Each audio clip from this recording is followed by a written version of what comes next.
a state-sponsored citizen science program?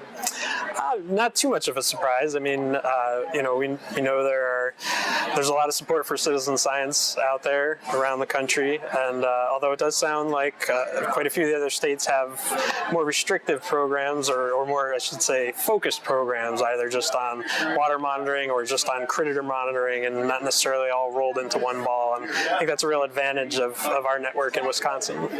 So tell me a bit about why it started and why it still got momentum.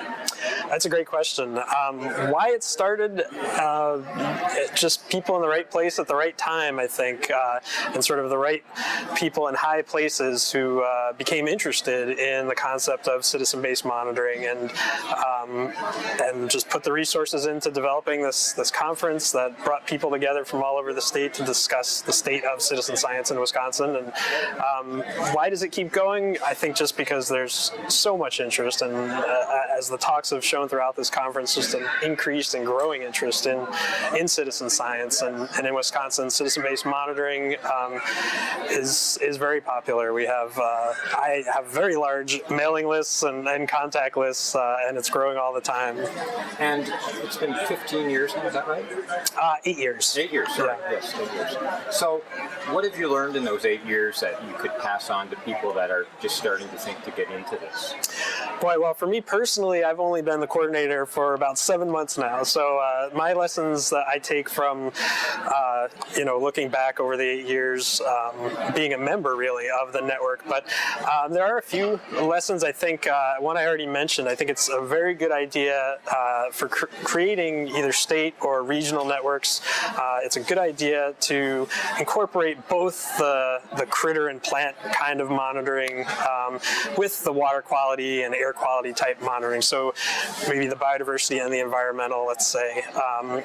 Because in Wisconsin, when we have our citizen-based monitoring conferences, there are so many great interactions and so much synergies that occur between those two populations that don't generally tend to mix. The folks out there doing stream monitoring, folks out there doing bird surveys, but they have a lot to learn from each other, and I think that's been one of the strengths of the Wisconsin citizen-based monitoring network.